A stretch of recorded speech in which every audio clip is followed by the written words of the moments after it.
వందనాలయ్యా. తండ్రి తండ్రి నీ కృప చొప్పున తండ్రి ఈ విధంగా సహవాసంగా కూడి తను అనేక విషయాలు నేర్చుకోవడానికి మీరు ఇచ్చిన అవకాశం బట్టి నీకు వేలాది వందనాలయ్యా.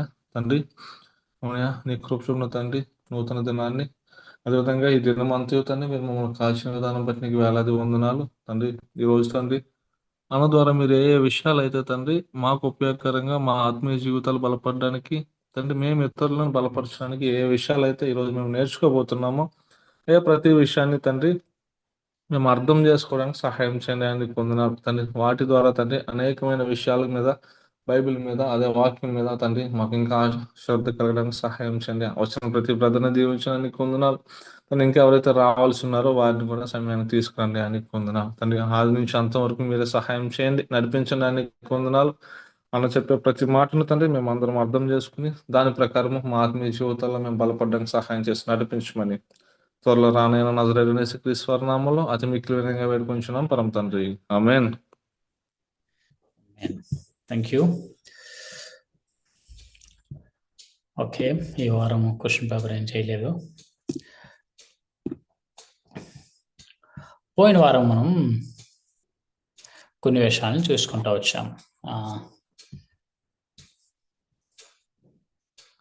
స్క్రీన్ షేర్ పాస్లో ఉందా? ఓకే, ఏమిటి అంటే దేవుడు, తండ్రి అయిన దేవుడు గురించిన కొన్ని విషయాలు మనం చూసుకుంటూ వచ్చాం. దేవుడు ఏమై ఉన్నాడు, ఏమై ఉన్నది, ఏమిటి అన్న విషయం గురించి కొన్ని విషయాలు మనం చూసాం. దేవుడు తన్ను తాను బయలుపరుచుకుంటేనే కానీ ఆయన ఎవరో మనకి తెలియదు. ఆయన తనకు తానుగా మనకి ప్రత్యక్షపరచుకోవాలి. ప్రకృతిని చూసి మనిషి దేవుడు ఉన్నాడు అని తెలుసుకోగలడు, కానీ ఆయన రక్షణ ప్రణాళిక కానీ ఆయనకు గుణములు అన్నీ కానీ గ్రహించలేడు. కానీ దేవుని యొక్క మహాకృపను బట్టి తన గురించి ఆయనే బయలుపరుచుకుంటూ వచ్చాడు కాబట్టి ఆయన ఎవరో మనము తెలుసుకోగలుగుతాము. వాక్య ఆధారం ప్రకారము ఆయన ఎవరో మనము తెలుసుకోవడానికి అవకాశాలు మనకు ఉంటూ ఉన్నాయి. వాక్యం ప్రకారం మనం చూసినట్లయితే కనుక వాక్యం శ్రేష్టమైంది, సత్యమైంది అని మనం చూసాము. సో వాక్యం చెప్పిన దాన్ని బట్టి మనం చూస్తూ ఉన్నాము కాబట్టి వాక్యం ప్రకారము మనకి ఒక్కలే దేవుడు, దేవుడు ఒక్కడే. ఆయనలో బహుళత్వము అనేది ఉంది. దేవుని ఎరుగుట చాలా ప్రాముఖ్యమైంది. ఆయన గుణములను కొన్ని విషయాలను మనం చూసాం. ఆయన లక్షణాలు ఒక్కొక్కటి సపరేట్గా మనం అధ్యయనం చేయలేదు, కానీ చాలా లక్షణాలు, చాలా పేర్లు ఆయనకి ఇవ్వబడ్డాయి. ఇవన్నీ మనం చూసుకుంటూ వెళ్ళాం. ఇందులో ఒక ప్రాముఖ్యమైన ఒక విషయాన్ని మనం చూసి మనం ముందుకు వెళ్ళాం. ఏల్ అనే పదం గురించి జాగ్రత్తగా మనము అర్థం చేసుకోవడానికి ప్రయత్నించాము. సో ఈ విషయం మీరు జ్ఞాపకం ఉంచుకుంటే కనుక ఈ రోజు పాఠంలో కూడా ఈ విషయము మనకి ఉపయోగకరంగా ఉంటుంది. ఆ తర్వాత త్రిత్వము అనే దాని గురించి కూడా మనము కొన్ని విషయాలు చూసుకున్నాం. ఏమిటి అంటే తండ్రి, కుమార, పరిశుద్ధాత్మ వేరే వేరే వ్యక్తులు. తండ్రి వేరు, కుమారుడు వేరు, పరిశుద్ధాత్ముడు వేరు, ఒకరు కాదు, ముగ్గురు ఏకమై ఉన్న త్రియేక దేవుడు. త్రిమూర్తులు కాదు, ఇది త్రియేక దేవుడు. దేవుడు ఒక్కడే, ఆయనలో బహుళత్వం అనేది ఉంది అన్న విషయాన్ని వాక్యం అంతా చదివితే మనకి స్పష్టంగా అర్థమవుతుంది. దేవుని యొక్క లక్షణాలు చూసినప్పటికీ తండ్రి, కుమార, పరిశుద్ధాత్ముడు ముగ్గురు కలిగి ఉన్న ఒకటే రకమైన లక్షణాలు ఇక్కడ రాయబడి ఉన్నాయి. పోయిన వారం మనం అనుకున్నాము సర్వాంతర్యామి అనడం కంటే సర్వవ్యాపి అంటే బాగుంటుందేమో. అందుకే ఇక్కడ ఫుట్ నోట్లో కూడా అంతటా ఉండువాడు అన్నట్లుగా రాసాం. ఈ విషయాన్ని మనం మరలా చూస్తాము, అందుకే ఇక్కడ ఫోకస్ చేయట్లేదు. యేసుని మనం ఈరోజు పరిచయం చేసుకోవడానికి ప్రయత్నిద్దాం. ఇది 2-3 వారాలు వెళ్తుంది. యేసు తర్వాత పరిశుద్ధాత్మని పరిచయం చేసుకోవడానికి ప్రయత్నిద్దాం. అది 2-3 వారాలు వెళ్తుంది. అప్పుడు ఈ ముగ్గురిని కలిపి, లేకపోతే ముగ్గురు అన్నాం అంటే దేవుని యొక్క బహుళత్వంలో మన ఈ లక్షణాలన్నీ ఒకటి ఒకటి జాగ్రత్తగా మనము చూస్తే కనుక మనకి బాగా అర్థమవుతుంది. ఉదాహరణకు చెప్పాలి అంటే నిత్యము, ఎటర్నల్, నిత్యము ఉండినవాడు తండ్రి. కీర్తనలు 90వ కీర్తన 2వ చరణం మనం చూసినట్లయితే కనుక ఈ విషయము చూడగలుగుతాం. పర్వతములు పుట్టకమునకు, భూమిని లోకమును నీవు పుట్టింపకమునకు యుగయుగములు నీవే దేవుడవు. యుగయుగములు అంటే ఎల్లకాలము తండ్రి దేవుడే ఉన్నట్లుగా మనము చూస్తున్నాం. అలాగే యోహాను సువార్త 1వ అధ్యాయము 2వ వచనంలో మనం చూసినట్లయితే ఆది అందు, అంటే ఆది అనబడినది ఏదైనా ఉంటే కనుక అప్పటికే వాక్యము ఉన్నాడు. ఆ వాక్యము దేవుడై ఉన్నాడు. వాక్యము దేవుడి యొద్ద ఉన్నాడు అనే విషయాన్ని కూడా చూస్తూ ఉన్నాము. ఆ వాక్యము ఆది యందు దేవుని యొద్ద ఉండెను, సమస్తమును ఆయన మూలముగా కలిగెను. అలాగే ప్రకటన గ్రంథంలో కూడా మనము ఈ విషయాలను చూడగలుగుతాం. ఏమిటి అంటే యేసు ప్రభువు కుమారుడు అనబడినవాడు శాశ్వత కాలం నుంచి ఉండినవాడు, శాశ్వత కాలము ఉండే దేవుడు. అల్ఫయు ఒమేగయు నేనే, వర్తమాన భూత భవిష్యత్ కాలంలో ఉండువాడును నేనే అని సర్వాధికారియు దేవుడునగు ప్రభువు సెలవిచ్చుచున్నాడు. హెబ్రీయులకు రాసిన పత్రిక 9వ అధ్యాయము 16వ వచనం చూసినట్లయితే ఇక్కడ ఏమంటూ ఉన్నాడంటే 9వ అధ్యాయము 14వ వచనంలో ఏమంటూ ఉన్నాడంటే, నిత్యుడగు ఆత్మ ద్వారా తన్ను తాను దేవునికి నిర్దోషినిగా అర్పించుకున్న క్రీస్తు యొక్క రక్తం, నిత్యము ఉండిన ఆత్మ, పరిశుద్ధాత్మని కూడా ఒక వ్యక్తి కింద చూపిస్తూ ఆయన కూడా సర్వకాలము ఉండిన వ్యక్తి అన్నట్లుగా చూపెడుతున్నాడు. అలాగే తండ్రి సర్వశక్తిమంతుడు, కుమారుడు కూడా సర్వశక్తిమంతుడు, పరిశుద్ధాత్మకు కూడా సర్వము పైన అధికారము, శక్తి ఉన్నట్లుగా చూస్తూ ఉంటాం. ఏ విధంగా అయితే తండ్రి సర్వజ్ఞాని అయి ఉన్నాడు, అలాగే కుమారుడు కూడా సర్వజ్ఞాని, పరిశుద్ధాత్ముడు కూడా సర్వజ్ఞాని. ఏ విధంగా ఎక్కడ చూసినా తండ్రి యొక్క ఉనికి మనకు కనబడుతుందో కుమారుడు కూడా అంతే, పరిశుద్ధాత్ముడు కూడా అంతే. ఏ విధంగా తండ్రి పరిశుద్ధుడై ఉన్నాడో కుమారుడు కూడా పరిశుద్ధుడు. ఆ పరిశుద్ధాత్మ ఆయన నామంలోనే ఉంది, పరిశుద్ధుడు, నిత్యుడు, నిత్యము జీవించేవాడు, నిత్యత్వంలోనే కాదు నిత్యము జీవించేవాడు, సత్యుడు, ఆయన సత్యము అయి ఉన్నాడు అన్న విషయాన్ని కూడా ముగ్గురు విషయంలో కూడా చూడొచ్చు. కనికరము గలవాడు, లేకపోతే మంచివాడు, ఎవరు? తండ్రి, కుమారుడు, పరిశుద్ధాత్మ, ముగ్గురు కలిగి ఉన్న ఒకే రకమైన లక్షణాలు. త్రిత్వము కలిసి వారిని వారు కలిసి కనబరుచుకున్న సందర్భాలు మనకి కొన్ని కనబడుతూ ఉంటాయి. దేవుని యొక్క సృష్టి అంతా కలిగినప్పుడు తండ్రి, కుమార, పరిశుద్ధాత్మలు కనబడతారు. మానవుని సృష్టి జరిగినప్పుడు కూడా తండ్రి కనబడతాడు, కుమారుడు కనబడతాడు, పరిశుద్ధాత్ముడు కనబడతాడు. క్రీస్తు యొక్క బాప్తిస్మం జరిగినప్పుడు కూడా మరలా కనబడతాడు. క్రీస్తు యొక్క మరణంలో కూడా వీళ్ళు కనబడుతున్నట్లుగా చూస్తూ ఉంటాం. ఈ విషయాన్ని మనము తండ్రి, కుమార, పరిశుద్ధాత్మని చూసిన తర్వాత ఇంకా స్పష్టంగా చూడడానికి మనకి అవకాశం ఉంటుంది. ఒక వ్యక్తి రక్షింపబడడానికి కూడా ఈ ముగ్గురి యొక్క, లేకపోతే త్రియేక దేవుని యొక్క కార్యములు మనము చూడబోతూ ఉన్నాము. ఓకే, రండి మనం ఈరోజు ఈ విషయాలన్నీ కూడా మనము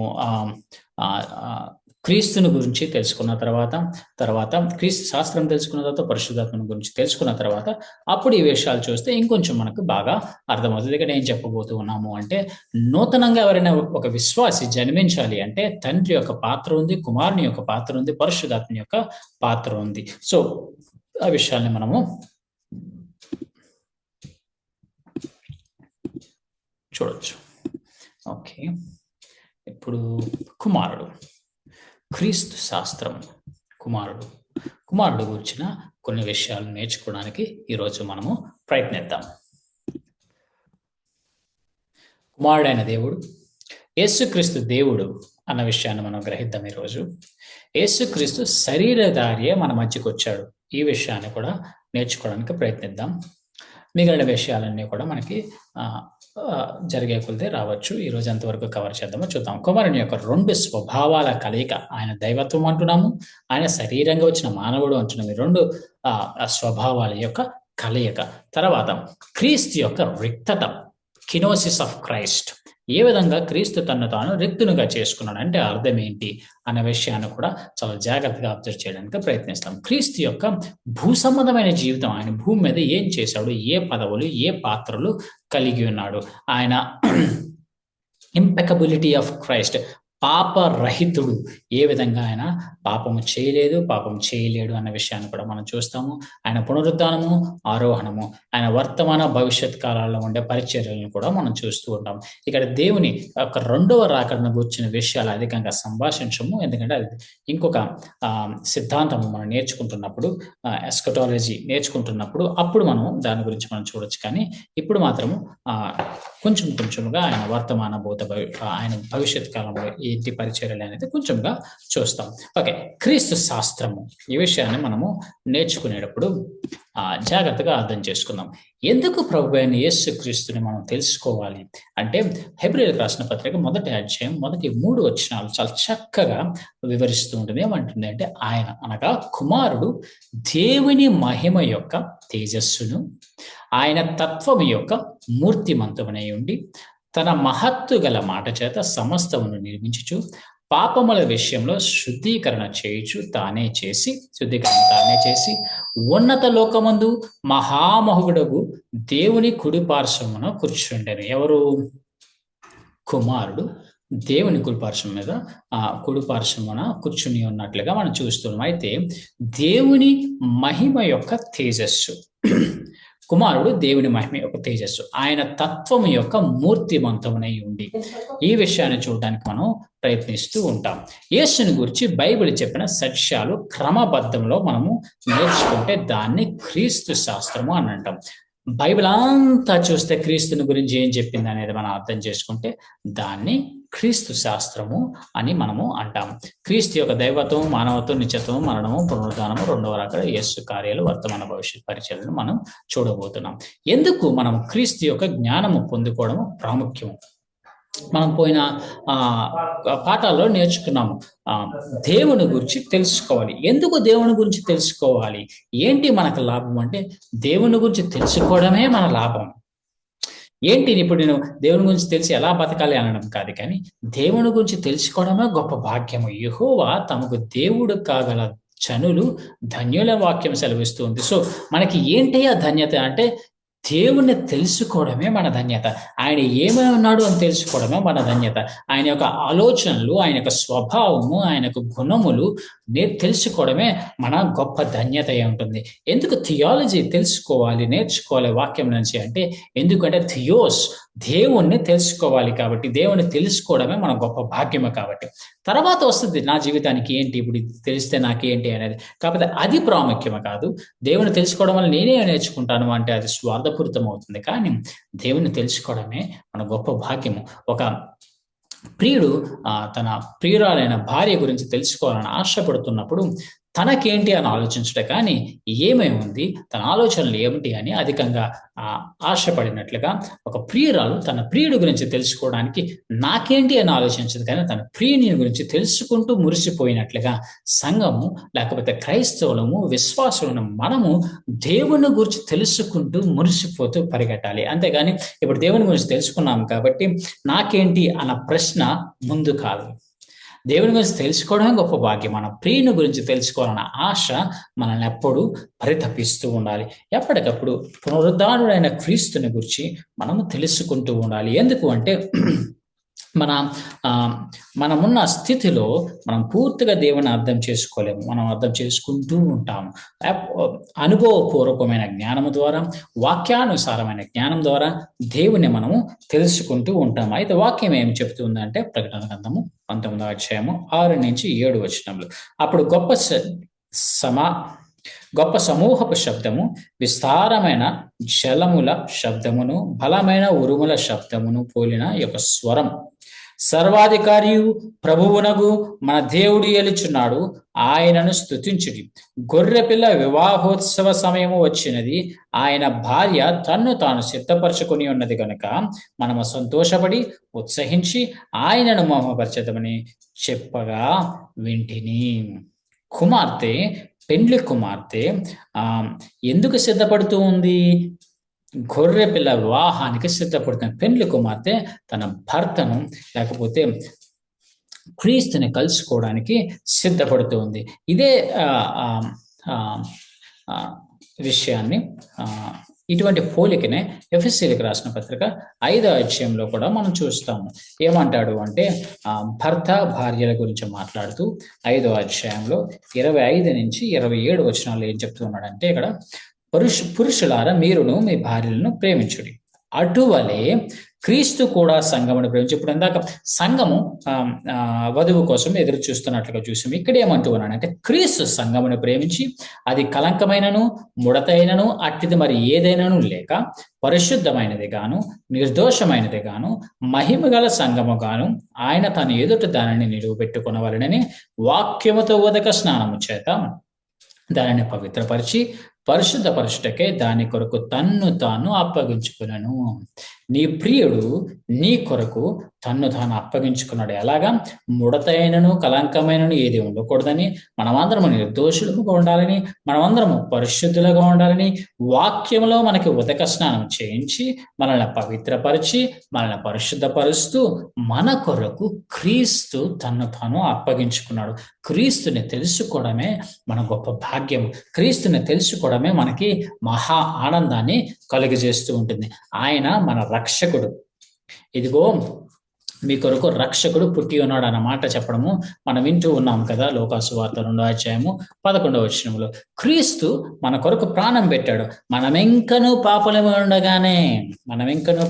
ఉండగానే మనల్ని ప్రేమించి మనం రక్షింపబడాలని, మనము తండ్రి ఉగ్రత నుంచి తప్పించుకోవాలని క్రీస్తే దేవుడై ఉండి మన కొరకు వచ్చినట్లుగా క్రీస్తు మన కొరకు చనిపోయిన, మనం ఇంకా పాపలమే ఉండగానే క్రీస్తు మన కొరకు చనిపోయిన అన్న విషయాన్ని కూడా మనము చూస్తూ ఉన్నాము. ఇంకా యోహాను సువార్త 1:1 చూసినట్లయితే కనుక ఆయన మనల్ని సృజించాడు కాబట్టి మన సృష్టికర్తను మనం తెలుసుకోవడము మనకెంతో భాగ్యము. మనకి నిత్య జీవం ఇస్తాను అని వాగ్దానం కూడా ఆయన చేశాడు.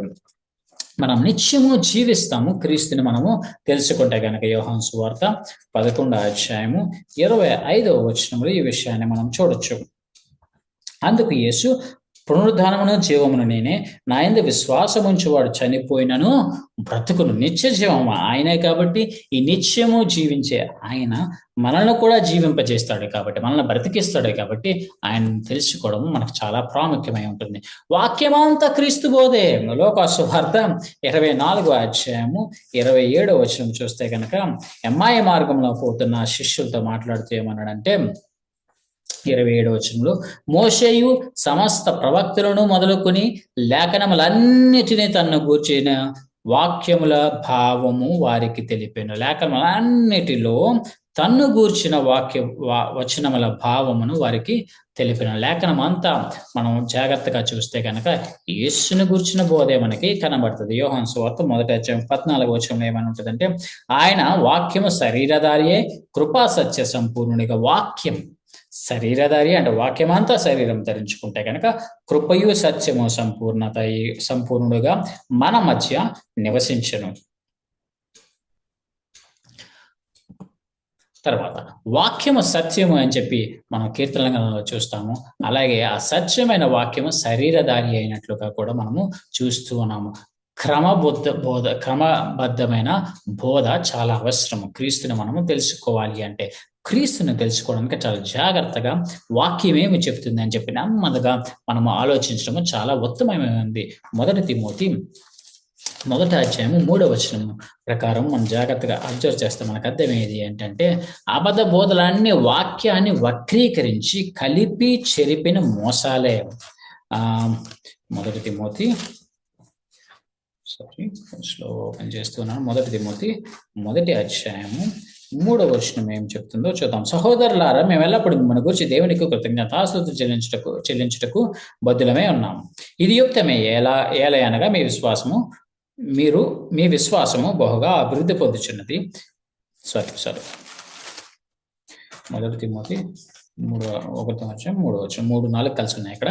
నేను మాసిదోనియాకు వెళ్ళుచుండగా సత్యమునకు భిన్నమైన బోధ చేయవద్దని. సత్యమునకు ఏంటి సత్యము? నీ వాక్యమే సత్యము, నేనే సత్యము అని యేసు ప్రభు పలికాడు. నీ వాక్యమే సత్యము అని వాక్యము పలుకుతుంది. సో యేసు ప్రభుకి సత్యమునకు భిన్నమైన బోధ చేయవద్దని, ఆ వాక్యానికి భిన్నమైన బోధ చేయవద్దని, కల్పనా కథలను, మితము లేని వంశావళులను, విశ్వాస సంబంధమైన దేవుని ఏర్పాటుతో కాక వివాదములతోనూ వివాదములతోనే సంబంధము కలిగి ఉన్నవి కనుక వాటిని లక్ష్య పెట్టవద్దని కొందరికి ఆజ్ఞాపించుటకు నీవు ఎఫెస్సులో నిలిచి ఉండవలనని నేను హెచ్చరించిన ప్రకారం ఇప్పుడును హెచ్చరించుచున్నాను. ఏమని హెచ్చరిస్తూ ఉన్నాడంటే, సత్యమునకు భిన్నమైన బోధలు చేయొద్దు. ఏంటి సత్యము? వాక్యము. వాక్యమునకు భిన్నమైన బోధలు చేయొద్దు. అబద్ధ బోధలన్నీ కూడా క్రీస్తు వ్యక్తిత్వాన్ని వక్రీకరించి మార్చి చెరిపిన కట్టుకథలే. ఎఫెసీయులకు రాసిన పత్రిక 4వ అధ్యాయంలో కూడా ఈ విషయాన్ని బాగా అర్థం చేసుకోవచ్చు. అబద్ధ బోధలు ఏది చూసినా సరే క్రీస్తు యొక్క వ్యక్తిత్వానికి వ్యతిరేకంగానే వస్తాయి, క్రీస్తు యొక్క స్వభావానికి వ్యతిరేకంగానే వస్తాయి, క్రీస్తుని వేరే విధంగా చిత్రీకరించడానికి ప్రయత్నిస్తూ ఉంటారు. క్రీస్తు దేవుడు కాదనో, క్రీస్తు మానవుడు కాదనో, క్రీస్తు మధ్యలో పుట్టాడనో, క్రీస్తులో మహిమ లేదనో, క్రీస్తు దేవుడి కంటే చిన్నోడనో, క్రీస్తులో ఎటువంటి అద్భుతాలు లేవు, ఆయన జస్ట్ ఒక ప్రవక్త మాత్రమే, అపోస్తుడు మాత్రమేనో, క్రీస్తు యొక్క వ్యక్తిత్వాన్ని, క్రీస్తు యొక్క స్వభావాన్ని, క్రీస్తు యొక్క గుణములను కలిపి చెరిపి మార్చి వక్రీకరించిన కట్టుకథలే అబద్ధ బోధలుగా మనం చూస్తూ ఉంటాము. మనమందరము విశ్వాస విషయంలోనూ దేవుని కుమారుని గూర్చిన జ్ఞానములోనూ ఏకత్వం పొంది సంపూర్ణ పురుషుల మగు వరకు, అనగా క్రీస్తునకు కలిగిన సంపూర్ణతకు సమానమైన సంపూర్ణత కలవారమగు వరకు ఆయన ఇలాగూ నియమించడం. మనం ఏం తెలుసుకోవాలని? దేవుని కుమారుని గూర్చిన జ్ఞానము మనమందరము తెలుసుకోవాలని దేవుడు ఆశపడుతున్నాడు. అబద్ధ బోధనల్ని మనం ఎలా తెలుసుకుంటాము అంటే, హిత బోధని, ఆరోగ్యకరమైన బోధని మనం అర్థం చేసుకున్నప్పుడు. ఎలాగున క్రీస్తుకి వ్యతిరేకమైన బోధనల్ని మనం అర్థం చేసుకుంటామంటే, క్రీస్తు యొక్క గుణములను మనం బాగా పరిశీలించి ఆయన గుణాలని మనం పూర్తిగా అర్థం చేసుకున్నాం. అప్పుడు ఆయనకి భిన్నమైన బోధలు ఏంటి, ఆయన స్వభావానికి విరోధంగా మాట్లాడుతున్న వ్యక్తులు ఎవరు, ఆయన స్వభావాన్ని ఎవరు తక్కువ చేస్తూ ఉన్నారు, ఆయన స్వభావంలో మన విషయాల్ని తీసివేసి ఆయనకి లేని వాటిని అంటగడుతున్న విషయాలు ఏంటి అనేవి మనకు అర్థమవుతుంది. క్రీస్తు శాస్త్రము చాలా ప్రాముఖ్యము. ఈ విషయము మనకందరికీ అర్థమవుతూనే ఉంది.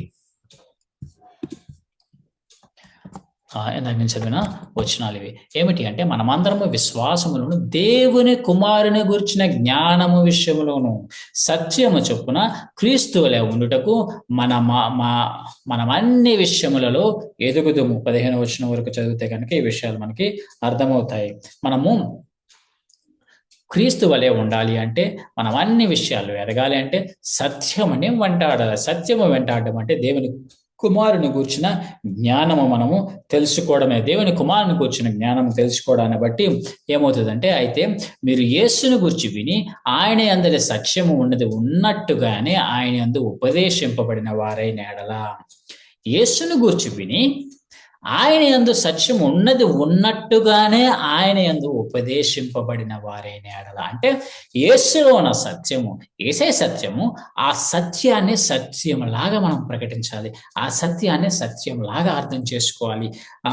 యేసుని తక్కువ చేసి మనం అర్థం చేసుకోకూడదు, యేసులో లేని గుణాలు యేసుకి మనం కల్పించకూడదు, యేసులో ఉన్న గుణాలని వెతుకుతా ఆయన యొక్క ప్రవర్తనని అర్థం చేసుకుంటా, ఆయన యొక్క స్వభావాన్ని అర్థం చేసుకుంటా పెండ్లి కుమారుని కొరకు సిద్ధపడవలసి ఉంది. అరే, నాకు కాబోయే పెండ్లి కుమారుడు ఎటువంటి వాడు, ఆయన త్యాగశీలి ఎటువంటిది, ఆయన ప్రేమ ఎటువంటిది, ఆయన నిత్యత్వం ఎటువంటిది, ఆయన క్షమాపణ ఎటువంటిది, ఆయన యొక్క గుణములు ఎటువంటివి, ఆయన యొక్క గుణ అతిశయములను ప్రకటించటకు మనము బద్ధులమే ఉన్నాం, ప్రకటించటకు జీవిస్తూ ఉన్నాము. రండి మనం ఆయన గుణములను నేర్చుకోవడానికి ప్రయత్నిద్దాం. కొన్ని విషయాలను మనం నేర్చుకుందాం. ఎవరైనా మన దగ్గరికి వచ్చి నేనే దేవుణ్ణి అని చెప్తే దేవుడైపోతాడా? ఎవరైనా మన దగ్గరికి వచ్చి నేనే దేవుణ్ణి అని చెప్తే దేవుడైపోతారా?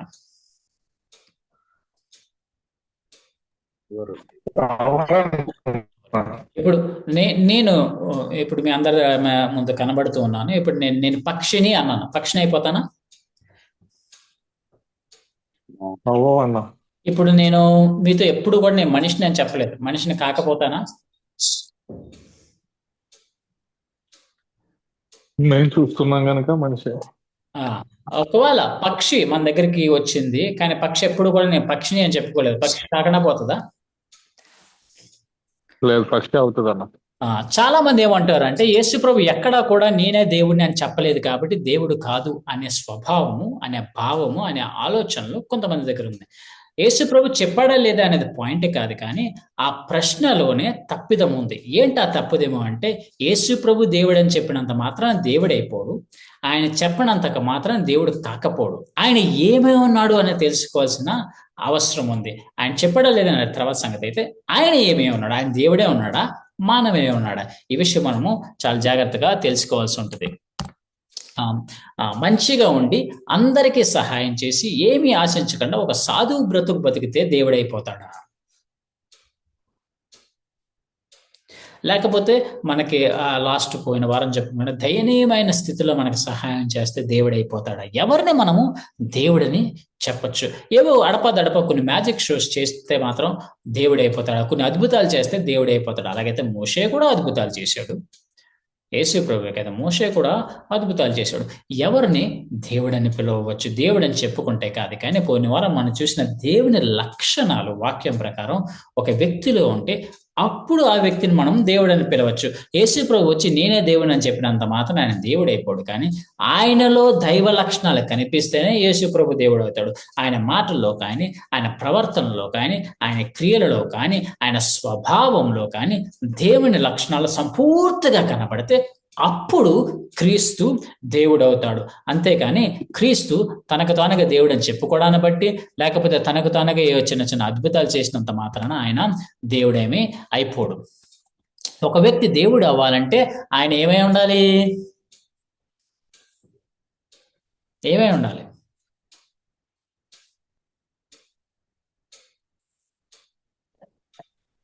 పరిశుద్ధుడై ఉండాలి. ఆయన దేవుడే ఉండాలి. పరిశుద్ధత ఒకటే కాదు కదా. ఒక వ్యక్తి దేవుడే ఉండాలంటే ఆయన దేవుడే ఉండాలి. అర్థమైన నా మాటలు మీకు? మన పోయిన వారం చెప్పుకున్న దేవుని గుణములన్నీ కూడా ఆయనలో కనిపించాలి. దేవుని గుణములు స్పష్టంగా కనిపించాలి. ఆడపాదడప కొంచెం కాదు, కొంచెం మంచి పనులు చేయడం కాదు. దేవునిలో ఉన్న గుణములు అన్ని స్పష్టంగా ఆయనలో కనిపించాలి. అంటే మనము దేవుని గుర్తిస్తున్నాము, అంతేగాని ఒకళ్ళని దేవుని చేయట్లేదు. ఒక వ్యక్తిను, ఒక మూర్తి, ఒక బొమ్మను తీసుకుని దేవుని తయారు చేయట్లేదు. దేవుని మనం గుర్తించబోతూ ఉన్నాము. దేవుడు అవ్వాలంటే ఆయన దేవుడే ఉండాలి, ఆయనలో దేవుని యొక్క గుణములు స్పష్టంగా కనిపించాలి. అప్పుడు మనం ఆ వ్యక్తిని దేవుడు అని మనం గుర్తిస్తాము. రెండవ పాఠంలో మనం నేర్చుకున్న విషయాల్లో చాలా విషయాలు చూసాం. దేవుడు సర్వశక్తిమంతుడని, దేవుడు నిత్యము ఉండిన వాడని. ఈ విషయాలు క్రీస్తులో ఉన్నాయా లేవా? ఈ విషయాలు క్రీస్తుగా అప్లై అవుతాయా అవ్వవా? ఈ విషయాలు క్రీస్తులో మనము స్పష్టంగా చూడగలుగుతామా చూడమా? ఒకవేళ అలా చూడలేకపోతే క్రీస్తు దేవుడు కాదు, ఒకవేళ అలా చూస్తే క్రీస్తు దేవుడే. ఈ విషయాన్ని మనము చూడబోతున్నాం. పాత నిబంధనలో మనం చూసాము ఏమిటి అంటే దేవుడు ఒక్కడే. ఈ విషయం పాత నిబంధన సందేహం లేకుండా చెప్పడాన్ని మనం చూసాము. మన దేవుడైన యెహోవా అద్వితీయుడగు యెహోవా, ఆయన తప్ప మరి ఒక దేవుడు లేడు. ఇందులో ఎటువంటి కన్ఫ్యూజన్ లేదు. పాత నిబంధన చాలా స్పష్టంగా ఈ విషయం ఉంది. కొత్త నిబంధన కూడా అంతే స్పష్టతతో బోధించింది. ఏమిటి అంటే ఒక్కడే దేవుడు, దేవుడు ఒక్కడే అని చెప్పడాన్ని మనం 1 కొరింథీలో చూడొచ్చు, ఎఫెసీలో చూడొచ్చు. అలాగే యాకోబు రాసిన పత్రికలో ఒక రకంగా మాట్లాడుతూ ఏమన్నాడు అంటే దేవుడు ఒక్కడే నువ్వు నమ్ముచూ ఉన్నావు, అది మంచిదే, తర్వాత దెయ్యాలు కూడా నమ్ముతాయి అన్నాడు. అయితే అది మంచిదే అంటే అది సత్యము, దేవుడు ఒక్కడే అన్నమాట సత్యం అనే విషయాన్ని కొత్త నిబంధన కూడా చాలా స్పష్టంగా చెప్తుంది. ఇందులో కన్ఫ్యూజన్ ఏమీ లేదు. బైబిల్ అంతా ఒకటే సిద్ధాంతం. పాత నిబంధనలో ఒక సిద్ధాంతం, కొత్త నిబంధనలో ఒక సిద్ధాంతం కాదు, కానీ బైబిల్ అంతా ఒకటే సిద్ధాంతం. ఒక్కడే దేవుడిని మనం ఆరాధిస్తూ ఉన్నాం కాబట్టి ఆయనలో ఛాయా చంచలత్వాన్ని బట్టి మార్పు లేదు కాబట్టి ఒక్కటే సిద్ధాంతాన్ని మనము చూస్తూ ఉన్నాం. నిబంధనలు 2, పాతగా ఒక నిబంధన జరిగింది, క్రొత్తగా ఇంకో నిబంధన జరిగింది. కానీ దేవుడు ఒక్కడే కాబట్టి ఆ సిద్ధాంతం ఎప్పుడు ఒకటిగానే మనకి కనబడుతుంది. ఒకటే బోధ. దేవుని విషయంలో ఎటువంటి కన్ఫ్యూజన్ లేదు. దేవుడు గురించిన ప్రత్యక్షత పాత నిబంధనలో జరిగిన, క్రొత్త నిబంధనలో జరిగిన ఒకటే దేవుడిని మనము చూస్తూ ఉన్నాము. కాబట్టి త్రిత్వము ఏ విధముగాను 3 దేవుళ్ళు ఉండవచ్చు అని సూచించడం లేదు. త్రిమూర్తులు అసలే కాదు, దేవుడు ఒక్కడే, ఆయన అద్వితీయుడు. దేవుడు ఒక్కడే మరియు ఆయన అద్వితీయుడు. అంటే వేరొక ఉదాహరణ దేవుడికి మనం ఇవ్వలేము. మన యొక్క పరిమితి కలిగిన బుర్రల్లోకి అపరిమితమైన దేవుణ్ణి తీసుకుని మనం అర్థం చేసుకోవాలంటే అది చాలా కష్టతరమైంది. కానీ మనకు అర్థమయ్యే రీతిలో ఏ విధంగా చెప్తే మనం కన్విన్స్ అవుతామో, ఒప్పింపజేయబడతామో ఆ విధంగా పరిశుద్ధాత్ముడు తన యొక్క వాక్యములో ఆయనను గురించి బయలుపరచుకోవడం చాలా విశేషం. క్రీస్తు దేవుని లాంటి వాడు కాదు. ఈ విషయం చాలా జాగ్రత్తగా చూసుకోవాలి. క్రీస్తు దేవుని లాంటి వాడు కాదు. క్రీస్తే దేవుడు, ఆయన దేవుడు. ఎటువంటి అనుమానము లేదు. యేసు క్రీస్తు దేవుడి విషయాన్ని మనం నెమ్మదిగా చూడబోతూ ఉన్నాము. వాక్యము దేవుని చరిత్ర. మానవ లోకములో యేసు అనగా దేవుని అడుగుజాడలను వివరించిన ఏకైక గ్రంథం. దేవుడు ఏంటి, మానవుని మధ్యలో చేసిన కార్యాలు, మానవుని యొక్క చరిత్ర మధ్యలోకి వచ్చి దేవుడు చేసిన కార్యాలు వాక్యము మనకి బోధిస్తుంది. ఇది దేవుని చరిత్ర. దేవుడు మానవుని మధ్యలో చేసిన అడుగుజాడల చరిత్ర ఇది. యేసు మధ్యలో నుండి దేవుడు కాలేదు, కానీ ఆయన అనాది కాలం నుంచి దేవుడే.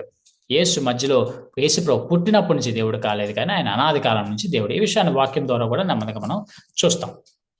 మొదట నుండి అనగా అనాది నుండి త్రిత్వములో వ్యక్తి అయిన ఆయన రెండవ వ్యక్తి అనగా అనబడినట్లుగా మనం పిలవచ్చేమో, కానీ ఆయన మొదటి నుండి అనాది నుంచి త్రిత్వములోని వ్యక్తి. మొదటి అనడం కంటే మొదటి కంటే ముందు నుంచి కూడా ఆయన త్రిత్వంలో వ్యక్తి. ఇది క్రీస్తు భాగ్యం కాదు. జాగ్రత్తగా అర్థం చేసుకోవాలి. క్రీస్తు దేవుడిగా ఉండడం ఆయన భాగ్యము కాదు. దేవునితో సమానముగా ఉండడం భాగ్యం ఎంచుకోనలేదు. అది ఆయన భాగ్యం కాదు, అది ఆయన స్థితి. క్రీస్తు యొక్క స్థితి ఏమిటి అంటే ఆయన దేవుడు. ఆయన యొక్క స్టేటస్ ఏంటి అంటే ఆయన దేవుడే ఉన్నాడు. అది ఆయన భాగ్యం కాదు. ఈ విషయం చాలా జాగ్రత్తగా మనము అర్థం చేసుకోవాలి. మొదటి నుండి అంటే ఇంకా చెప్పాలంటే మొదటి కంటే ముందు నుంచి, ఆది కంటే ముందు నుంచి, అనాది నుండి త్రిత్వములో ఉండిన వ్యక్తి ఎవరు? యేసు ప్రభు. మత్తయి సువార్త 28వ అధ్యాయము 16వ వచనం చూసినట్లయితే గనక ఇక్కడ ఒక విచిత్రమైన మాట చెప్పడాన్ని మనం చూస్తూ ఉంటాం. ఏమంటూ ఉంటాడంటే,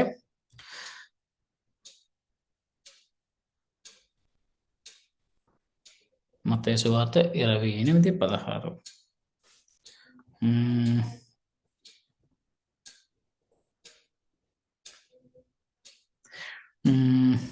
ఓకే, మిస్ అయింది. యాక్చువల్గా 19 అనుకుంటూ ఉన్నాను. ఏమని అంటే ఇక్కడ తండ్రి యొక్క కుమారుని యొక్క పరిశుద్ధాత్మ యొక్క నామములోనికి వారికి బాప్తిసం ఇచ్చుచు. తండ్రి ఏ విధంగా పాత నిబంధనలో తండ్రిని చూస్తూ ఉన్నారో ఆ తండ్రితో సమానముగా యేసు ప్రభు నామాన్ని పెట్టాన్ని మనం చూస్తూ ఉన్నాం. తండ్రి యొక్క కుమారుని యొక్క ఆ కిందకి కాదు, కానీ సమానమైన స్థితిలో, తండ్రికి సమానమైన స్థితిలో యేసుని పెట్టినట్లుగా ఈ వచనాన్ని మనం చూస్తున్నాం. మనం బాగా అర్థం చేసుకున్నాం. ఏమిటి అంటే పాత నిబంధన యూదులలోంచి యేసు ప్రభుని ప్రకటించడం అనేది ప్రారంభించబడింది. ఇది కొత్తగా వచ్చిన మతము కాదు, కానీ యూదుల లోపల నుంచి వచ్చిన యేసు, యూదుల లోపల నుంచి వచ్చిన రక్షణ, యూదుల నుండి ఆవిర్భవించిన రక్షణ ప్రణాళిక. ఈ ప్రణాళికని మొట్టమొదటిగా ఏమనుకున్నారంటే యూదులకు మాత్రమే అనుకుంటూ ఉన్నారు. తర్వాత అది యూదులకు మాత్రమే కాదు, అన్యులకు కూడా వర్తిస్తుంది అనే విషయాలు తర్వాత వచ్చాయి. కానీ మొట్టమొదటి యూదులకేనా అనుకుంటూ ఉన్నారు. కానీ ఇక్కడ ఏం చెప్తూ ఉన్నాడంటే తండ్రికి యూదా జనాంగము ఏ విధమైన స్టేటస్ ఇచ్చిందో యేసు ప్రభువును కూడా అదే ఈక్వల్ స్టేటస్ లో పెట్టి తండ్రి యొక్క కుమారుని యొక్క బాప్తిసం విషయంలో మాట్లాడుతున్నాడు. త్రిత్వంలో ఎవరు మరొకరు ముందు, కానీ ముందు కాదు, తర్వాత కాదు. అంటే యేసుప్రభు ముందు, తండ్రి వెనకాల అలాగేమీ లేదు. అందరూ సమానమైన స్థితిలో ఉన్నట్లుగా ఈ వాక్యంలో మనము స్పష్టంగా చూస్తూ ఉన్నాము. ఎవరు ఒకరికంటే ఎక్కువ లేదు, తక్కువ కాదు. యేసుప్రభు చిన్నోడు, తండ్రి పెద్దోడు, పరిశుద్ధాత్మ కింద అన్నట్లుగా లేదు. ఇక్కడ తండ్రి యొక్క కుమారుని యొక్క పరిశుద్ధాత్మ యొక్క అని సమానమైన స్థితిలో పెట్టినట్లుగా మనము చూస్తున్నాం. అయితే ఈ ముగ్గురు వ్యక్తులు కలిసి సహశాశ్వతంగా మరియు సమానంగా ఉంటారు. Co eternal together and co equal. ఎల్లప్పుడూ కూడా సమానముగా ఉంటూ ఎల్లప్పుడూ కూడా శాశ్వతంగా జీవిస్తూ ఉన్న వ్యక్తుల కింద మనము చూస్తున్నాం. యేసు దేవునిలో ఒక భాగము కాదు, కానీ యేసే దేవుడు. యేసే దేవుడు అని బైబిల్ స్పష్టంగా చెప్తూ ఉంది. ఓకే, ఇప్పటి నుంచి ఆ విషయాలు మనం చూద్దాం. యేసు దేవుడు. యెషయా గ్రంథము 7వ అధ్యాయం 14వ వచనం. మనకు అందరికి బాగా సుపరిచితమైన వచనమే. ఒకసారి చూద్దాం. యెషయా గ్రంథము 7వ అధ్యాయము 14వ వచనం ఏం చెప్తుందంటే, కాబట్టి 7:14 7వ అధ్యాయము 14వ వచనం. కాబట్టి ప్రభువు తానే ఒక సూచన మీకు చూపున, ఆలకించుడి. కన్యక గర్భవతి అయి కుమారుని కని అతనికి ఇమ్మానుయేల్ అని పేరు పెట్టును. ఏం పేరు పెడతారట? ఇమ్మానుయేల్. మీకు గుర్తుందా? పోయిన వారం మనం చూసుకున్నాం ఎల్ షడాయ్. కొన్ని పేర్లు మనం చూసుకున్నాం. రెజ్యూమ్.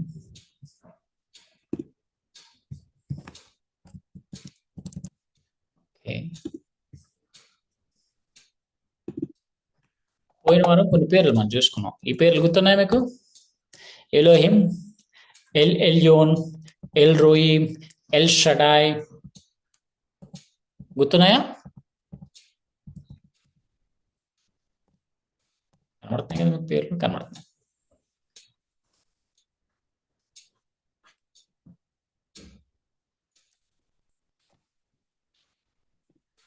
మాట్లాడాలి. నాకు కనిపిస్తున్నాయి అన్న. ఓకే, పోయిన వారం మనం చూసుకున్నాం. మీరు లేరేమో, మిగతా వాళ్ళు ఉన్నారు. సో ఈ విషయాలు చూసినట్లయితే కనుక మనం స్పష్టంగా చూసుకున్నాం. ఎల్ అనే పదం దేవుడికి వాడబడింది. కొన్ని చోట్ల ఇశ్రాయేల్ దేవుడికే కాదు, వేరే దేవతలకు కూడా వాడబడింది. ఎప్పుడు అంటే అది సెపరేట్గా వాడబడినప్పుడు. ఎప్పుడైతే ఎల్ అనే పదంతో ఇంకో పదం వచ్చిందో అది కేవలం యావే, తండ్రి అయిన దేవుడు, లేకపోతే ఇశ్రాయేల్ దేవునికి మాత్రమే వాడబడింది. ఎటువంటి కన్ఫ్యూజన్ కూడా లేదు. ఇప్పుడు జాగ్రత్తగా మనం చూసినట్లయితే కనుక ఇమ్మానుయేల్ అనే పదానికి ఏ పదం వాడారు అనేది మనం చూస్తే కనుక మనకి చాలా ఆశ్చర్యము కలిగిస్తుంది. ఎక్కడ ఉంది ఇమ్మానుయేల్ అనే పదం? ఇక్కడ ఉందా? కనబడుతుందా మీకు? ఇక్కడ గీత గీద్దాం. అలాగా గీత గీసేది ఎనోటేట్. ఓకే, కనబడుతుంది ఇక్కడ మీకు? అదే వచనాన్ని మనం హీబ్రూ గ్రంథంలో చూస్తూ ఉన్నాం. కనబడిందా? కనబడింది అన్న. ఓకే, ఇప్పుడు చూడాలి. ఎవరైనా చదువుతారు ఈ పదాన్ని?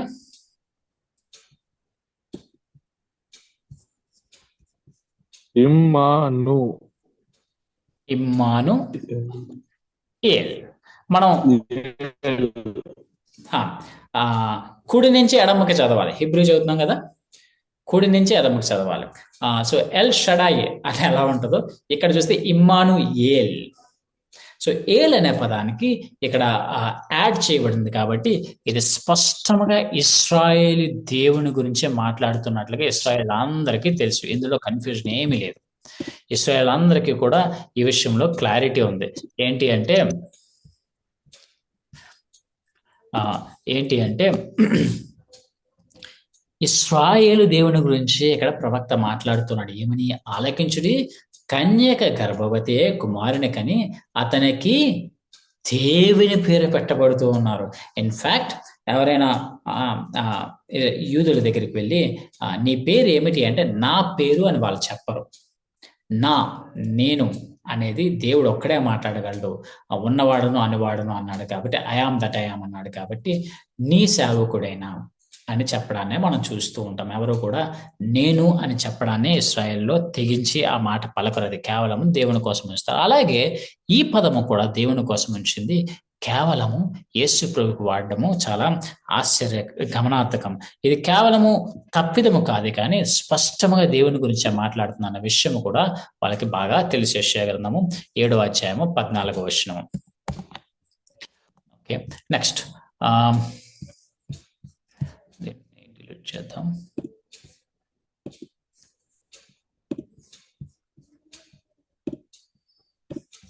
ఓకే, యేసు దేవుడు అని సత్యవాక్యంలో మనం చూస్తూ ఉన్నాము. ఏలైనగా మనకు శిశువు పుట్టును, మనకు కుమారుడు అనుగ్రహింపబడెను, ఆయన భుజముల మీద రాజ్యభారం ఉండెను. ఓకే, ఆశ్చర్యకరుడు, ఆలోచనకర్త. ఇక్కడ ఏమనుంది?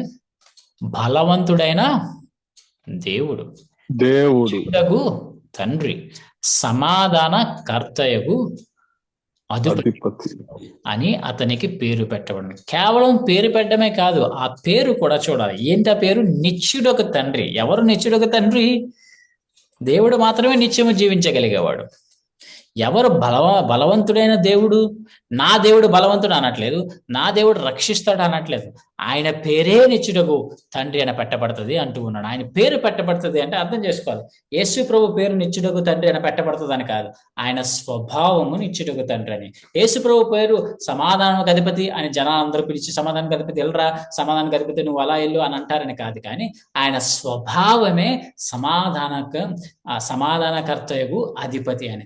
ఆయన స్వభావమే బలవంతుడైన దేవుడు అని. ఆయన స్వభావమే ఆశ్చర్యకరుడు, ఆయన స్వభావమే ఆలోచనకర్త అని. పేరు పెట్టడం అంటే ఆ పేరు పెట్టి ప్రజలు పిలుస్తారు, ఈ మధ్యలోంచి దేవుడు అయ్యాడని కాదు, కానీ ఆయన స్వభావమైనది. ఏంటి ఆ స్వభావం అంటే నిత్యము జీవించే తండ్రి కింద ఆయనకి స్వభావం ఇవ్వబడింది. ఆయన స్వభావం ఇవ్వబడ్డం కాదు, ఆయన స్వభావాన్ని ఇక్కడ పలుకుతూ ఉన్నాడు.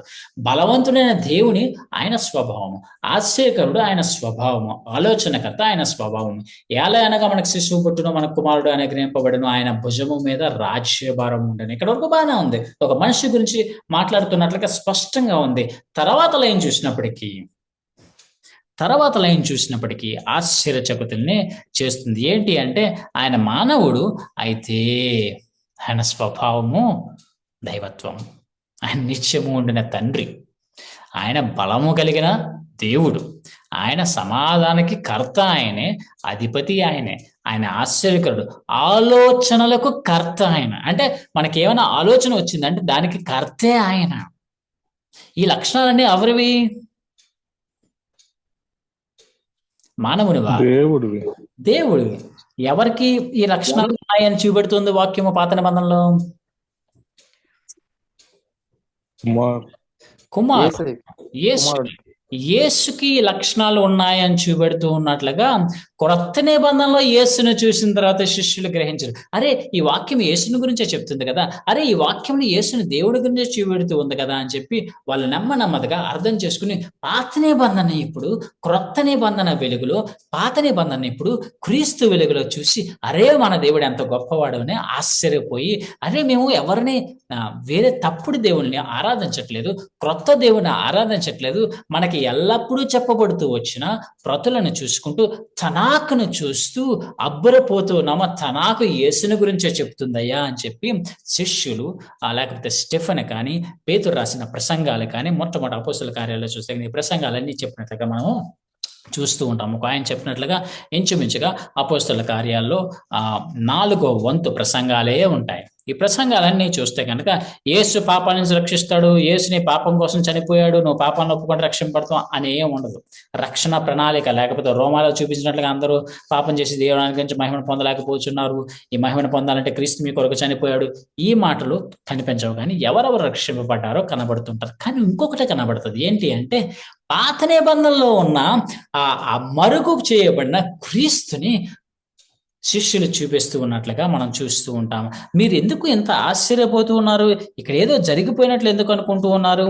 యూదే మనుషులారా, యెరూషలేములో కాపురం ఉన్న సమస్త జనులారా, ఇది మీకు తెలియగాక, చెవియొగ్గిన మాటలు వినండి. మీరు ఊహించినట్టుగా వీరు మత్తులు కారు, ప్రొద్దు పొడిచి జామైనా కాలేదు, యోవేలు ప్రవచనము చెప్పిన రీతిగా.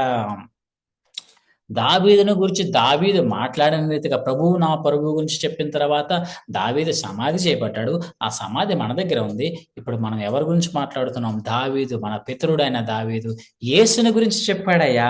మీరు గ్రహించండి, ఈ యేసుని మీరు సిలువ వేశారు, కానీ ఆ యేసునే దేవుడు ప్రభువుగాను క్రీస్తుగాను నియమించాడు. అపోస్తల కార్యాలు 2వ అధ్యాయంలో ఉన్న మొదటి ప్రసంగము క్రీస్తుని గురించి పాత నిబంధనని అర్థం చేసుకుని ఇప్పుడు పాత నిబంధనలో అరే యేసుని దేవుడు, ఇది కొత్తగా పుట్టిందేం కాదు, పాత నిబంధన అదే చెప్తుంది. ఇప్పుడు మనకు అర్థమవుతుంది. క్రీస్తు వెలుగులో చూసినప్పటికీ ఈ వెలుగు మా మీదకి వచ్చింది, మాకు ప్రకాశింపబడింది. అంతకుముందు మరుగు చేయబడింది, కంటికి కనిపించలేదు, చెవికి వినబడలేదు. ఈరోజు మాకు అర్థమవుతుంది, క్రీస్తే దేవుడు, క్రీస్తే రక్షకుడు అని ప్రకటించినట్లుగా మనము చూస్తున్నాము. సో పాత నిబంధన స్పష్టంగా ఈ విషయాన్ని చెప్తూ ఉంది. మళ్ళా ఇక్కడ మనం చూసినట్లయితే కనుక ఇక్కడ చూడండి, ఇక్కడ ఏ పదం వాడారు కనబడుతుందా మీకు? గాడ్. హీబ్రూలో ఏ పదం వాడారు?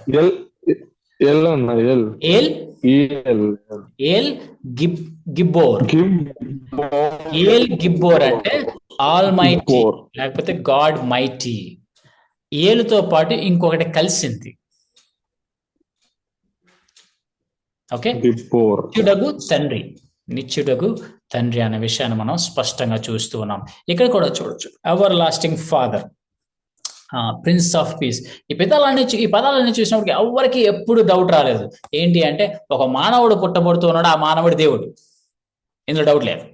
ఈ వాక్యాన్ని చదివిన ఎవరికైనా ఎప్పటికైనా స్పష్టంగా అర్థమవుతుంది ఏంటంటే పాత నిబంధనలో ఎటువంటి మరుగు చేయబడలేదు, ఏదో ఒక కన్ఫ్యూజన్లో విడిచిపెట్టలేదు. కానీ పాత నిబంధన చాలా స్పష్టంగా ఉంది. ఒక మానవుడు పుట్టబోతున్నాడు, ఆ మానవుడు సాక్షాత్తు దేవాది దేవుడు, దేవునికి ఉండిన లక్షణాలు ఆ మానవునికి ఉంటూ ఉన్నాయి. ఆయన క్రొత్తగా పుట్టడం లేదు, ఆయన ఎప్పటి నుంచో ఉన్నాడు, మానవ లోకంలోనికి వస్తూ ఉన్నాడు అన్న విషయాన్ని కూడా దీన్ని బట్టి మనం అర్థం చేసుకోవచ్చు. ఎందుకంటే నిత్యము ఉండిన తండ్రి కాబట్టి.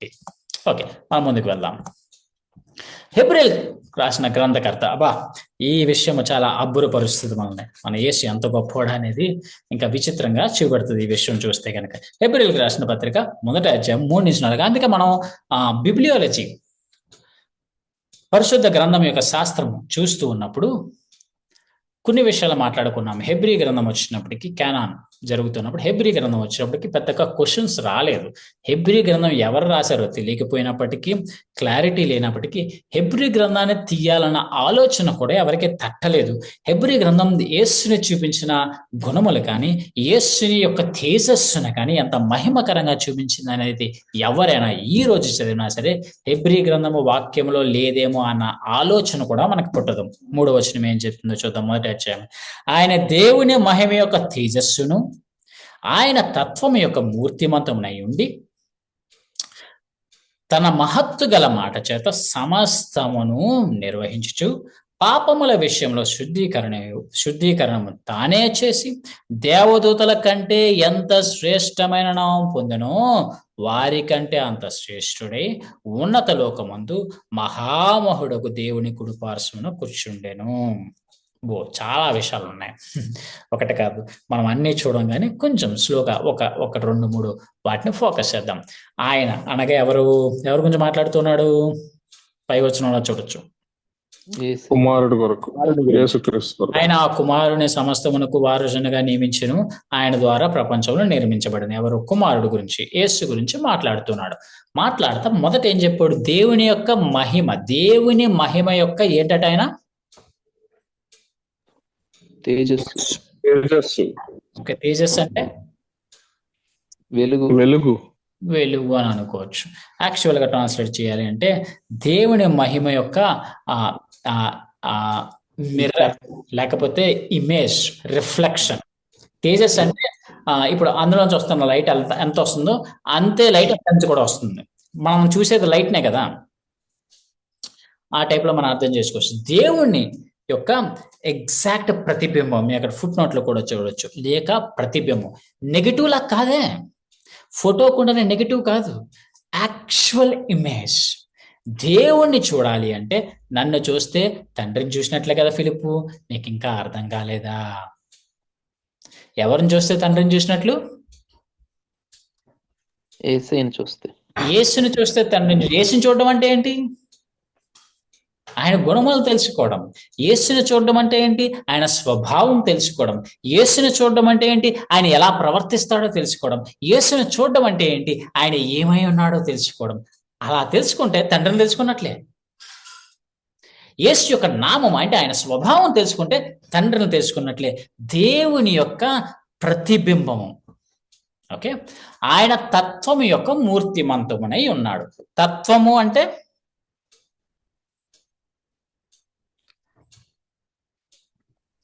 గుణములు అంటాం కదా, గుణములు, తత్వం, దైవ జ్ఞానం, లేకపోతే దైవ లక్షణాలు అనుకుందాం. మూర్తి అంటే మూర్తిమంతునై ఉన్నాడు.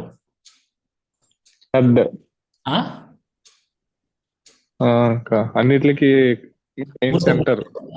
మూర్తిని పూజించద్దు ఏదో అంటుంటాం కదా ఒకసారి.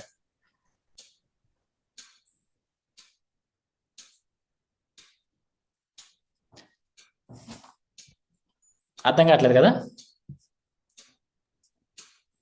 లేదన్న.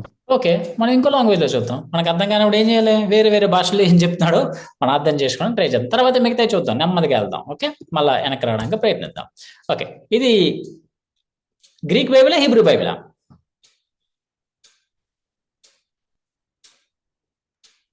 కొత్త నిబంధన, పాత నిబంధన? గ్రీక్. ఓకే, సో ఇది కొత్త నిబంధన కాబట్టి గ్రీక్ బైబిల్. గ్రీక్ బైబిల్ మనం ఇంగ్లీష్ ఎలా చదువుతాం, తెలుగు ఎలా చదువుతాం, అలాగే లెఫ్ట్ నుంచి రైట్కి చదువుకుంటూ వెళ్తాం. చూద్దాం ఇక్కడ ఏమై ఉందో చూద్దాం. Who being the radiance of his glory అంటే దేవుని యొక్క మహిమ, ప్రతిబింబం. ఓకే, ఇక్కడ వరకు సరిపోయింది కదా? ఫస్ట్ పదం సరిపోయింది. నెక్స్ట్ చూద్దాం. The exact expression of the substance of him. Substance అంటే మూర్తి, లేకపోతే మట్టితో మనం చేసిన ఒక షేప్ ఉంటుంది కదా, దాన్ని అనుకుందాం. ఎగ్జాక్ట్ ఎక్స్ప్రెషన్ అంటే దేవునికి ఉన్న ఆ సేమ్ గుణాలు, సేమ్ లక్షణాలు ఈయనలో ఉన్నాయి. ఈ సబ్స్టెన్స్ అనే పదం వచ్చినప్పటికీ ఆ పైన ఏమని రాసింది?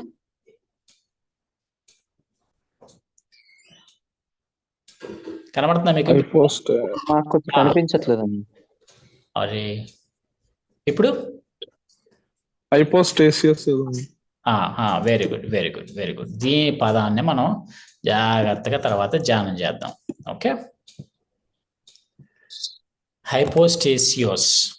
ఓకే, అర్థం ఏమై ఉండొచ్చు అనేది జాగ్రత్తగా అర్థం చేసుకోవడానికి మనం ప్రయత్నిద్దాం. కనబడుతుంది అందరికీనే? ఇందాక ఎవరు కనిపించారు? ఓకే, క్షమించాలి, మరి నేను ల్యాప్టాప్, మీరు మొబైల్ ఏమో. ఓకే, ఈ పదం యొక్క గ్రీకు పదం యొక్క అర్థం ఏమై ఉండొచ్చు అనేది జాగ్రత్తగా ఏమేమి అర్థాలు ఉన్నాయి, ఏమై ఉంది అనేది చూడడానికి ప్రయత్నిద్దాం. కొంచెం స్లోగా వెళ్తాం ఇక్కడ. దీంతో మనం ముగిస్తాం, ఎందుకంటే మనకి మిగతా అంతా చూసే అంత టైం ఇప్పుడు సరిపోదు. ఒక్కొక్క ఇంగ్లీష్ వెర్షన్ ఏమని ట్రాన్స్లేట్ చేసిందో అనేది ఇక్కడ పెట్టాను నేను. Okay, the exact representation of his nature. Nature అంటే స్వభావం కదా. ఇది న్యూ అమెరికన్ స్టాండర్డ్ వెర్షన్, లేకపోతే ఈఎస్వి ఇంగ్లీష్ స్టాండర్డ్ వెర్షన్ కూడా అలానే. The exact imprint of his nature అంటే, ఒరే దీనికి జిరాక్స్ తీరా అంటే అలాగే తీసేవరా, కలర్ లో కూడా అలాగే వచ్చింది అంటాం కదా. Exact representation of God, duplicate కాదు, exact representation of God. Confusion ఏమీ లేదు, బైబిల్ చాలా స్పష్టంగా ఉంది. హెబ్రీ గ్రంథకర్త చాలా స్పష్టంగా ఉన్నాడు. అమెరికన్ స్టాండర్డ్ వెర్షన్ కూడా అదే చెప్పింది.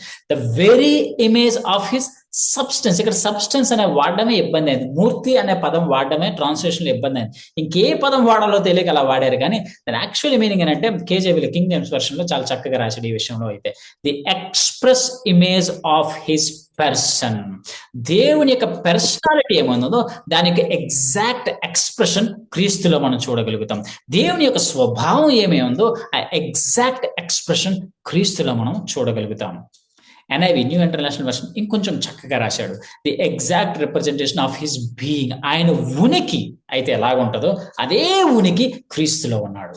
తండ్రి యొక్క ఉనికి ఎలాగైతే ఉందో అదే ఉనికి క్రీస్తులో ఉన్నాడు అన్నట్లుగా చెప్తుంది. ది మెసేజ్ అంటే దాన్ని మనం అర్థం చేసుకునేటట్లు రాసిన ఇంగ్లీష్ వెర్షన్ లో ఏమని ఉందంటే, ది మెసేజ్ లో అయితే perfectly mirrors God and is stamped with God's nature. Perfectly mirrors God and is stamped with God's nature. ఇది గొప్పది, ఆ ట్రాన్స్లేషన్ గొప్పది అని చెప్పట్లేదు. ట్రాన్స్లేషన్ అన్ని చూస్తే ఏమర్థం అవుతుంది మనకి? ఈ పదం యొక్క అర్థం చెప్పాలి, మాట్లాడాలి. నాకు తెలిసి 10 అయింది, మనం ముగించుకుంటాం. ఈ విషయాన్ని అర్థం చేసుకోండి. ఈ ట్రాన్స్లేషన్స్ అన్ని చూస్తే మనకి ఏం అర్థం అవుతుంది? దేవుని యొక్క సంపూర్ణ స్వభావం. వెరీ గుడ్, మీరు మంచి మాట చెప్పారన్న, ఇది రాసుకోలేదు. దేవుని యొక్క సంపూర్ణ స్వభావం ఎవరిలా కనబడుతుంది ఇప్పుడు? యేసుక్రీస్తులో. లోపం కలిగిన స్వభావం కాదు, తక్కువ చేయబడిన స్వభావం కాదు, కొన్ని స్వభావాలు కాదు. దేవుని యొక్క సంపూర్ణమైన స్వభావము ఎవరిలా కనబడుతుంది? క్రీస్తులో కనిపిస్తూ ఉన్నాం. పాత నిబంధన క్రీస్తునే దేవుడని చూపెడితే క్రొత్త నిబంధన కూడా క్రీస్తుని దేవుడనే చూపించింది. ఇందులో కన్ఫ్యూజన్ ఏమీ లేదు. మనం ఇందాక ఒకే రకములు కలిగిన తండ్రికి కుమారుడికి కలిగిన లక్షణాలు చూస్తే కనుక పరిశుద్ధాత్మ గురించి తర్వాత చూస్తాం. తండ్రి నిత్యం ఉన్నాడు, కుమారుడు నిత్యం ఉన్నాడు. తండ్రి శక్తిమంతుడైతే, సర్వశక్తిమంతుడైతే, కుమారుడు కూడా సర్వశక్తి. ఇదే వచనం చాలా స్పష్టంగా చెప్తుంది. ఏమంటూ ఉందంటే తన మహత్తు గల మాట చేత సమస్తమును నిర్మించాడు. ఎవరు నిర్మించారు? 3వ వచనంలో ఆయన నిర్మించాడు. ఎవరు ఆయన? కుమారుడు. తన మహత్తు గల మాట చేత సమస్తాన్ని సృష్టించాడు. సృష్టికర్త ఎవరయ్యా అంటే యేసు ప్రభుల వారు. సృష్టికర్త ఎవరయ్యా అంటే తండ్రి. ఈ విషయాన్ని కూడా మనం చూస్తున్నాం. అదే సర్వశక్తుడు అనే విషయాన్ని కూడా చూద్దాం. 2 కొరింథీయులకు రాసిన పత్రిక 12వ అధ్యాయము 9వ వచనం. 2 కొరింథీయులకు 12వ అధ్యాయం 9వ వచనం ఏమంటున్నా, అందుకు నా కృప నీకు చాలును, బలహీనత యందు 2 కొరింథీ 12:9 కాగా క్రీస్తు శక్తి నా నిమిత్తము విశేషంగా నా వలన సంతోషం. సారీ ఏదో మిస్టేక్ చేశాను నేను రెఫరెన్స్ తప్పబడిందా? మొదటి కొరింథీ, క్షమించాలి.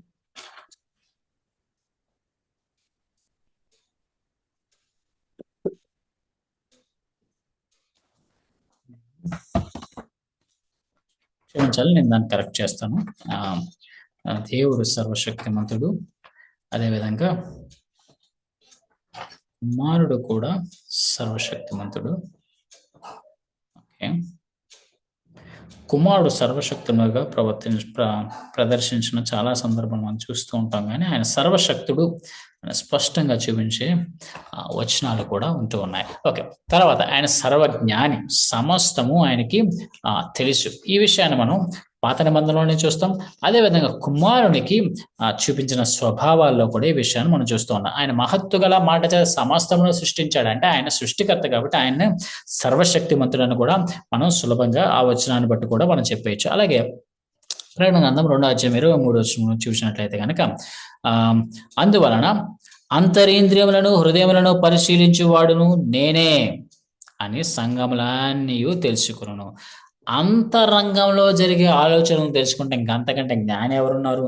సో యేసు ప్రభు ఏమంటున్నాడంటే అంతరంగంలో జరిగే విషయాలన్నీ కూడా నాకు తెలుసు. సర్వే అంతర్యామి, లేకపోతే అంతటా ఉన్నవాడు.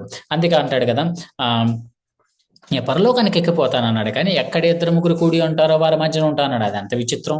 ఎలాగా అమెరికాలో ప్రార్థన చేసుకునే వాళ్ళకి, చైనాలో ప్రార్థన చేసుకుని, విమానంలో వెళ్ళి ప్రార్థన చేసుకునే వాళ్ళకి, ఇలా కలుసుకుని ప్రార్థన చేసుకునే వాళ్ళ మధ్యన కూడా ఉంటాను అని యేసు ప్రభు చెప్పగలిగాడు. ఎలా చెప్పగలిగాడంటే ఆయన అంతటా ఉండగలిగిన వాడు, ఆయన ఆత్మ స్వరూపి ఉన్నాడు. కాబట్టి యేసు పరిశుద్ధుడు, తండ్రి పరిశుద్ధుడు, అయితే యేసు కూడా పరిశుద్ధుడి. అపోస్తల కార్యాలు 3వ అధ్యాయము 14వ వచనంలో మనం ఈ విషయాన్ని చూడొచ్చు. ఏంటి అంటే, మీరు పరిశుద్ధుడును నీతిమంతుడైన ఆయన వానిని నిరాకరించి నరహత్య చేశారు అని చెప్పి పలుకుతున్న మాటలను మనం చూస్తున్నాం. అంటే పరిశుద్ధుడు. ఎవరు పరిశుద్ధుడు?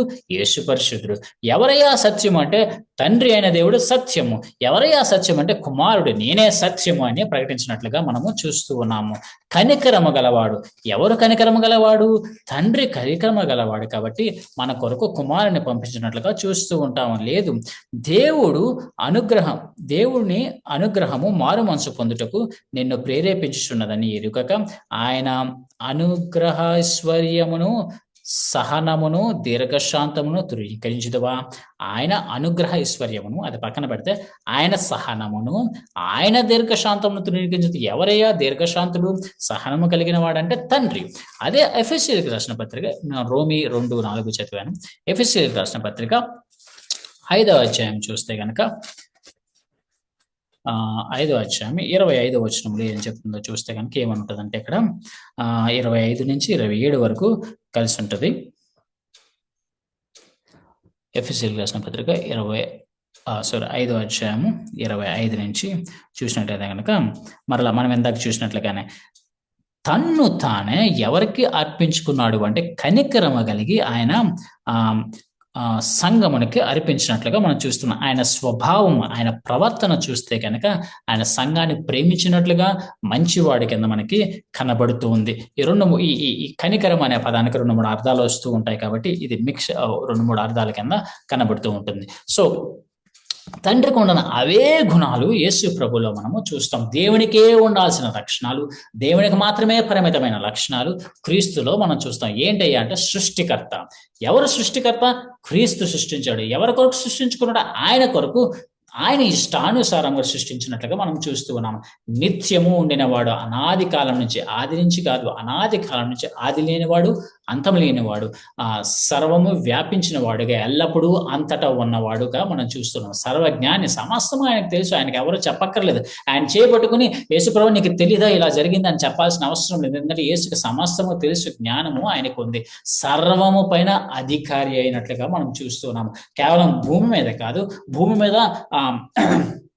ఈ సముద్రపు గాలిని గద్దించడమే కాదు, చనిపోయిన వారిని లే అని పలకడమే కాదు, కానీ సృష్టి లేని వాటిని ఉన్నట్లుగా పిలిచి వాటిని రప్పించగలిగే సర్వ అధికారము ఆయనకి ఉంది. ఆల్ఫా ఆయనే, ఒమేగా ఆయనే, స్వయంభవుడు, తనకు తానుగా జీవించేవాడు.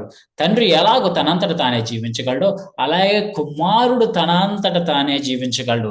ఎవరో వచ్చి ఆయన్ని జీవము పోయలేదు, ఎవరో వచ్చి నువ్వు ఇప్పుడు బ్రతుకు, నువ్వు ఇక్కడి నుంచి జీవమయ్యే ప్రాణివవు అని చెప్పలేదు. ఆయన తనంతట తానే చేయగలడు. ఏమన్నా చేయగలడు, ఆయన తనంతట తానే జీవించగలడు. అందుకే ఏమంటాడు అంటే, తండ్రి ఎలాగో తనంతట తానే జీవము గలవాడే ఉన్నాడో, అలాగే కుమారుడును తనంతట తానే జీవము గలవాడే ఉండుటకు కుమారునికి అధికారము అనుగ్రహించెను. కుమారుడు తనంతట తానే జీవించగలడు. ఇప్పుడు అదవుతుందా? తండ్రి వేరు, కుమారుడు వేరు. తండ్రి తనంతట తానే జీవిస్తున్నాడు, కుమారుడు తనంతట తానే జీవిస్తూ ఉన్నాడు. పరిశుద్ధుడు, ఎవరే ఆ పరిశుద్ధుడు? యేసు పరిశుద్ధుడు. ఇందులో ఎటువంటి క్వశ్చన్ లేదు. యేసు పరిశుద్ధుడి కింద, పాపం లేని వాని కింద ఆయన లోకమునకు ప్రత్యేకంగా ఉన్నట్లుగా మనము చూస్తూ ఉంటాం, వ్యత్యాసంగా ఉన్నట్లుగా చూస్తున్నాం. సార్వభౌముడు, సర్వము పైన అధికారము కలిగిన వాడు మన యేసు. అందులో ఎటువంటి డౌట్ లేదు. ప్రకటన గ్రంథము 19వ అధ్యాయంలో ఈ విషయాన్ని మనం చూడగలం. 19:6 నుంచి 7 వచనాలు చూసినట్లయితే కనుక, నాకు కలిసి ఉంటావు అవి. అవును, 19వ అధ్యాయంలో ఏమంటాడంటే, అప్పుడు గొప్ప జన సమూహపు శబ్దము, విస్తార జలముల శబ్దమును, బలమైన ఉరుముల శబ్దమును పోలిన ఒక స్వరము. ఏంటా స్వరము? ఎంత భయంకరంగా ఉంది! ఆ ట్రిపుల్ నోట, లేకపోతే ఆ సుప్రాను నోట, బేస్ నోట, అంటే అన్ని నోట్లు కలిసి వినబడుతున్న గొప్ప జన సమూహము. అంటే కొన్ని లక్షల మంది కేకలు వేస్తే ఎలా ఉంటుందో, విస్తారమైన బీచ్ దగ్గరికి వెళ్ళి ఊరుమంటూ పోట్లు వచ్చేస్తుంటే ఎలా వినబడుతుందో, ఒక ఉరుములు భయంకరంగా ఉరుముతూ ఉంటే ఎలా వినబడుతుందో, అలాగ ఒక స్వరం వినబడుతుంది. సర్వాధికారియు ప్రభువునగు మన దేవుడు ఏలుచున్నాడు, ఆయనను స్తుతించుడి. గొర్రెపిల్ల వివాహోత్సవ సమయం వచ్చినది, ఆయన భార్య తన్ను తాను సిద్ధపరచుకొనుచున్నది గనుక మనము సంతోషపడి ఉత్సహించి ఆయనను మహిమపరచదమని వింటిమి. గొప్ప స్వరం వింటూ ఉంది.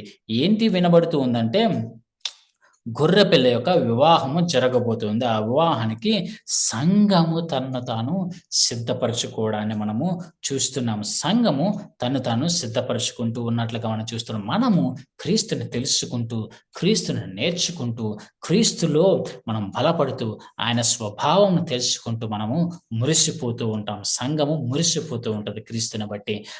నీ ప్రియుని గొప్పతనం ఏమి అని అడిగితే, నా ప్రియుని గొప్పతనం ఏమైనా చెప్తాను, ఆయన గొప్పవాడు అని చెప్పి మురిసిపోతా. సంఘము క్రీస్తు యొక్క గుణాతిశయములను ప్రకటిస్తూ ఉంటుంది. ఈ వచనాలు అటు ఇటు అయినాయి, కానీ వాటిని కొంచెం కరెక్ట్ చేయాలి, అది కూడా జరుగుతుంది. కానీ ఈ వచనాలన్నీ కూడా క్రీస్తుకు సంబంధించిన వచనాలే ఉంటూ ఉంటాయి. సత్యము, ఎవరు సత్యము? యేసే సత్యము, ప్రేమామయుడు, అంతము వరకు సంపూర్ణంగా మనల్ని ప్రేమిస్తున్నవాడు యేసు, మార్పు చెందినవాడు. మళ్ళా హెబ్రీయులకు రాసిన పత్రిక మనం చూడాలి, యేసు క్రీస్తు నిన్న నేడు నిరంతరము ఏకరీతిగా ఉన్న దేవుడు. ఛాయా చంచలత్వాలను బట్టి, నీడన గమనాగమనములను బట్టి ఎటువంటి మార్పు లేనివాడు యేసు. దేవునికి ఉండాల్సిన లక్షణాలు యేసులో కూడా మనము చూస్తాము.